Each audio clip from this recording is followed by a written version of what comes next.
Sir let's start with boots on ground. Do you think it's possible in given scenario, एक तरफ मुज़ाकरात हो रहे हैं, एक तरफ अमेरिका भी मुज़ाकरात की बात कर रहा है, पाकिस्तान में भी बड़ी बैठकें हो रही हैं, पूरी दुनिया का मरकज़ निगाह इस टाइम पे पाकिस्तान है, boots on ground still an option sir?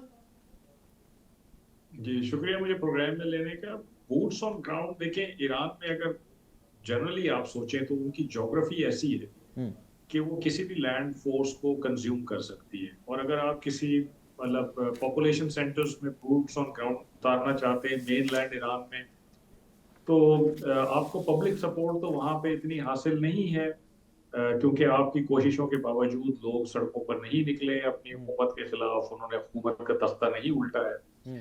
तो मेरा ख्याल है कि बूट्स ऑन ग्राउंड अगर कोई प्लान कर रहा है तो वो, जैसे ट्रम्प साहब ने कहा है कि वो खर्ग आइलैंड पे कर सकते हैं, जी। या स्ट्रेट ऑफ हॉर्मुज के कहीं आसपास में किशम आइलैंड है वहां पे उस पे कर सकते हैं, ताकि स्ट्रेट ऑफ हॉर्मुज का किसी तरह से कंट्रोल हासिल किया जाए। अच्छा, इन आइलैंड्स पे भी इन्वेजन करके और इनको कब्जा करने से मुराद ये नहीं होगा कि यहाँ से कोई स्ट्रेट ऑफ हॉर्मुज के लिए ऑपरेशंस लॉन्च किए जाएं, बल्कि एक बार्गेनिंग चिप के तौर पे शायद इस्तेमाल करने के लिए ये कर रहे हैं कि तुम स्ट्रेट ऑफ हॉर्मुज को खोलो तो हम इन आइलैंड्स का कब्जा छोड़ देंगे। अब आइलैंड्स की जंग ऐसी होती है साकिब के, एक आइलैंड पे एक डिफेंसिव फोर्स बैठी हुई है, आप जी। बहुत ज्यादा बॉम्बिंग करके उसको हटा तो सकते हैं और फिर खुद अपनी फोर्स को उतार सकते हैं वहां पे। लेकिन जब आप अपनी फोर्स को उतारते हैं आइलैंड पे तो वो खुद एक सिटिंग डक बन जाती है, हाँ।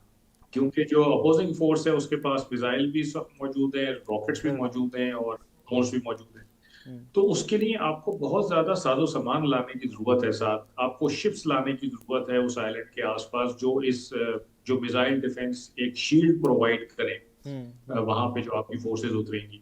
या आपको कोई ऐसे पोर्टेबल सिस्टम्स लाने की जरूरत है जो कि आइलैंड पे आप उनको उतारें, जल्दी से फिक्स करें, ताकि जो ईरानियन ईरानियन फोर्स है उसकी जो अटैक्स हों उनको रोकने में कामयाब हो। तो ये एक बड़ा कॉम्प्लेक्स किस्म का सिनेरियो होगा।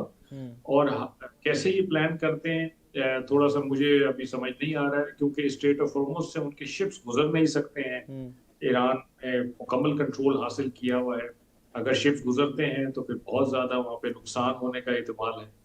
तो ये मेरा ख्याल है सर दैट वाज माय कि नेक्स्ट क्वेश्चन, जिसको आपने ऑलरेडी एड्रेस कर दिया। मैं यही सवाल पूछने लगा था कि इज इट पॉसिबल कि अगर कैप्चर कर भी लिए जाएंगे आइलैंड तो इनके ऊपर कब्जा रखा जा सकेगा, या सिर्फ ये बार्गेनिंग चिप है? आपने उसको ऑलरेडी एड्रेस कर दिया। So what matters here is के राइट नाउ ईरानियन नेवी की क्या सिचुएशन है? क्या वो कंटिन्यू कर सकेंगे इसी तरह के सर्कमस्टांसेस में, जिस तरह ट्रंप क्लेम करते हैं कि हमने कंप्लीटली खत्म कर दिया ईरानियन नेवी को? जी, ये अच्छा सवाल है आपका, बहुत लोगों के जहनों में ये काफी बाजगश कर रहा है। ईरान की दो नेवीज हैं। एक नेवी है अर्तिश नेवी, जिसके पास बड़े प्लेटफॉर्म्स हैं, शिप, सबमरीन्स, इस तरह की चीजें, जैसे पाकिस्तान नेवी है या किसी भी और मुल्क की नेवी होती है। जी। और उस नेवी का मुकाबला यूएस नेवी से नहीं किया जा सकता। जो ट्रम्प साहब कह रहे हैं कि मैंने इनकी नेवी खत्म कर दी है, उसके बेसिस खत्म कर दिए हैं, तो पहली चीज तो ये कि मैं इस स्टेटमेंट को मन मन मानने को तैयार नहीं हूँ, क्योंकि किसी इंडिपेंडेंट सोर्स से कोई मुसद्दका इतलात नहीं है, ना ईरान ने इसकी तस्दीक की है। हाँ, उन्होंने जरूर नुकसान पहुंचाया होगा, पहुंचा सकते हैं नुकसान, और अर्तिश नेवी को पहुंचाया होगा। जो दूसरी नेवी है ईरान की वो है पासदारान इनकलाब की नेवी, जी।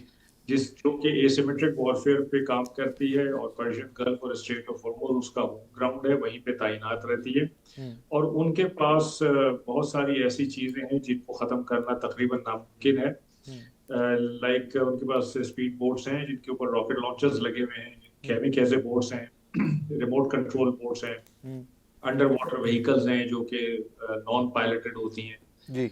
उसके बाद मिसाइल बैटरीज उन्होंने बहुत सारे लगाए हुए हैं, अपनी ज्योग्राफी का फायदा उठा के। छोटे छोटे आइलैंड्स हैं, छोटे छोटे बेसिस बनाए हुए हैं उन आइलैंड्स पे भी और फिर कोस्ट के साथ भी। फिर इवन मैं समझता हूँ कि उनके लिए इतनी आसानी है कि वो फिशिंग बोट पे बैठ के भी अपने ऑपरेशंस कर सकते हैं और स्ट्रेट ऑफ हॉर्मुज को और पर्शियन गल्फ को कंट्रोल कर सकते हैं। तो उनको बेसिकली यहाँ से निकालना, उनको तबाह करना और उनके हाथ से स्ट्रेट ऑफ हॉर्मुज का कंट्रोल लेना, ये मुश्किल काम है। ट्रम्प साहब धमकियों से काफी कोशिश कर चुके हैं कि मैं 20% ज्यादा बमबारी करूंगा, आप स्ट्रेट ऑफ हॉर्मुज खोल दें वरना मैं एनर्जी इंफ्रास्ट्रक्चर पे बमबारी करूंगा। हम्म। बहुत सारे मुल्कों को उन्होंने कहा कि आके मेरी मदद करें, लेकिन कोई सामने नहीं आया, क्योंकि सबको पता है कि ईरानियंस बहुत अच्छी पोजीशन में है और वो उनसे ये छुड़वा नहीं सकते।